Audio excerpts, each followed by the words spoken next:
네, 어제 백령도와 제주 해상에서 불법 조업을 하던 중국 어선 4척이 납포됐습니다. 해경이 폭력을 사용하는 중국 어선에 대해 강경 방침을 밝힌 이후 첫 사례인데요. 중국 선원들이 별다른 저항을 하지 않아 한포 사격 같은 대응은 없었습니다. 일각에서는 해경이 불법 중국 어선 단속에 강한 의지를 밝혔지만 구체적인 대응 매뉴얼조차 없어서 현실성이 부족하다는 지적도 나옵니다. 자세한 내용 보조국 황정현 기자와 함께 이야기 나눠보겠습니다. 안녕하세요. 네, 안녕하세요. 네, 먼저 어제 불법 조업하던 중국 어선 4척이 납포된 거 이거부터 간략히 짚어주시죠. 네, 어제 백령도와 제주도에서 각각 2척의 어선씩 중국 어선이 납포됐습니다. 예. 백령도에서는 특정 금지 구역을 2.2km나 침범해서 불법 조업한 중국 어선 2척이 납포됐고요. 검거 당시 어선에는 까나리와 잡어 같은 어획물이 60톤 실려 있었다고 합니다. 해경은 일단 승선원 19명을 압송해서 조사를 벌였습니다. 또 제주 해상에서 붙잡힌 중국 어선 2척은 어획량을 축소 기재한 혐의로 붙잡힌 건데요. 잡어 수천 킬로그램 상당을 잡아놓고도 조업 일지에는 수백 킬로미터만 잡은 것으로 허위 기재한 혐의를 받고 있습니다. 예. 해경은 우리 측 해상에서 잡을 수 있는 어획량, 할당량보다 많은 물고기를 잡으려고 범행한 것으로 보고 있습니다. 네, 지난 이틀 전이었죠. 11일에 해경이 폭력을 사용하는 중국 어선에 대해서는 좀 강경하게 대응을 하겠다 이렇게 방침을 밝혔는데 어제는 한포 사격 같은 대응은 없었다고요? 예, 맞습니다.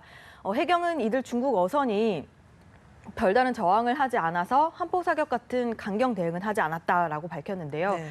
또 단속에 순순히 응했고 조사도 원활하게 이루어진 것으로 알려졌습니다. 앞서 말씀하신 대로 해경은 고속단정 칠모 사건을 계기로 해서 필요하면 한포 사격과 또 선체 충격으로 강경 대응하고 만약에 도주를 하게 되면 공해상까지 추적해 검거하겠다고 발표를 했는데요. 이 공용화기 사용은 해양경비법에는 근거가 있지만 이렇게 해경이 중국 어선 불법 조업 단속에 사용하겠다고 방침을 밝힌 건 처음이어서 관심을 모았었습니다. 네, 이번에야 뭐 저항이 없어서 그냥 넘어갔다고 해도 만약에 또 해경 그 고속 단정을 또 침몰한다고 하면 그 발표한 대로 그 한포 사격이 가능한 건가요? 결론부터 말씀드리면 좀 불확실하다 이렇게 말씀드릴 수 있을 것 같은데요. 아직 이 실전에서 실제로 이 한포 사격 같은 것을 실행할 수 있는 구체적인 가이드라인이 없기 때문입니다. 예. 현장에서도 한포 사격을 실행하기는 어려울 것이라는 의견이 적지 않습니다. K1 소총 같은 그 개인 화기의 경우에는 공포탄을 먼저 쏘고 또 대퇴부 이하를 조준해야 된다는 그런 세부 조항이 있는데요. 공용 화기 같은 경우에는 선체의 어떤 부분을 타격할지 또 발포에 앞서서 안전 유지 수칙 같은 것은 무엇인지 그런 실질적인 내용이 아직까지는 없습니다. 예. 이 때문에 현장에서 막 급박한 상황이라고 판단해서 공용화기를 사용했더라도 추후에 법적인 책임 소재를 가리기가 어려워질 수가 있습니다. 현재 매뉴얼상으로는 납포 어선에 승선한 경찰관의 안전 확보가 불가능하다고 판단한 경우와 또 외국 어선이 경찰을 납치하거나 사상자를 발생시키고 도주하는 경우 이렇게 2가지 상황밖에는 나와 있지는 않습니다. 네, 아직 아무래도 상황이 이렇다 보니까 현장에서 내린 판단을 존중해야 할 수밖에 없겠네요. 네, 맞습니다. 이 해경 지휘부가 무기 사용에 대한 현장 재량권을 좀 존중하고요. 또 사후 책임까지도 확실하게 담보해야 된다는 목소리가 높은 상황입니다.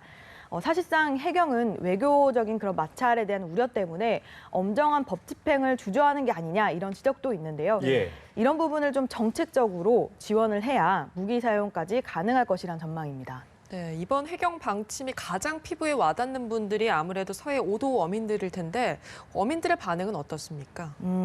네, 사실상 좀 시큰둥한 반응이라고 하는데요. 네. 이런 강경 대응 방침이 처음은 아니기 때문입니다. 예. 2011년도 12월에 이청호 경사 순직 사건이 터진 직후에도 중국 어선이 접근하면 그 단계부터 총기를 적극 사용할 것이라고 밝혔었고 또 지난해 3월에는 한포 사용도 신중하게 고려하겠다라고 언급한 바가 있습니다. 어민들은 이 기존에도 할 수 있었던 대응인데 강대국인 중국을 좀 의식해가지고 그동안 하지 못했던 것 아니냐라고 하면서 이 강하게 대처하는 사례가 있어야지 중국 어선도 더 이상 겁을 먹고 넘어오지 못할 것이다 이런 반응을 보이고 있습니다. 네. 또 일부 주민들은 한번 이번에도 속는 심정으로 믿어보겠다라고 하는 반응도 있었는데요. 아무쪼록 어떤 새로운 약속을 추가로 해주기보다는 기존에 발표한 그 약속이라도 좀 행동에 옮겨달라 이런 게 주민들의 반응이었습니다. 네, 어민들의 그 입장이 좀 이해가 되는데 사실 뭐 그렇지 않았습니까? 사실 뭐 기대와 회의감이 좀 교차될 것 같은데 네. 이런 와중에 중국의 한 관영 매체가 한국 정부를 맹비난하는 이런 논평을 냈다고요. 네, 맞습니다. 예.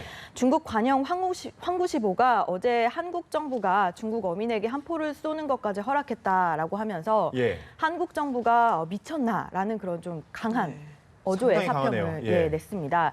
한중 관계가 가뜩이나 사드 관계로 나빠진 상태에서 이렇게 서로 작은 마찰로 민감하게 반응하고 또 오해하는 가능성이 커졌기 때문에 양국이 냉정적으로 일하고 또 자제해야 된다 이렇게 지적을 한 겁니다. 예. 중국 정부 역시 한국 정부를 정면으로 반박을 했는데요. 한국이 법 집행 과정에서 맹목적으로 처벌 강도를 높이는 등 무력을 사용하는 것을 아끼지 않겠다고 했는데 이는 오히려 분쟁을 유발한다라고 하면서 권력을 남용하면 안 된다라고 목소리를 높였습니다. 예. 또 이에 대해서 우리 정부도 발표를 한 내용이 있는데요. 확립된 국제법과 또 우리 국내법에 의거해서 이루어지는 정당한 조치라고 재반박했습니다. 네, 중국 정부도 좀 강하게 나오고 있는 것 같은데 이런 와중에 오늘 인천에서는 해상 사격 훈련이 예고돼 있다고요. 어떤가요? 네. 그 인천 해양경비안전서가 오늘 옹진군 선갑도 인근 해상에서 해상 사격 훈련을 할 예정이라고 밝혔는데요. 이번 훈련은 매년 상하반기에 한 차례씩 하는 해상 종합훈련 중에 하나입니다. 100톤, 또 300톤, 500톤급 경비함정 4척과 50톤급 소형 경비정 2척이 투입이 되고요. 함대별로 40mm 함포 20발, 또 20mm 벌컨포 80발, M60 기관총 40발을 해상에 쏘게 됩니다. 네. 이와 함께 모의 훈련으로 불법 조업 중인 중국 어선에 올라타서 선원을 제압하는 그런 훈련도 벌일 예정입니다. 다만 앞서 어제로 예고됐던 목포 해경의 경우 그 훈련을 사실상 하지 않았던 것으로 알려졌는데요. 네. 이 때문에 오늘 훈련도 과연 이뤄질 수 있을지는 좀 지켜봐야 될 것 같습니다. 네, 중국 불법 어선 납포와 관련해서 보도국 황정현 기자와 이야기 나눠봤습니다. 고맙습니다.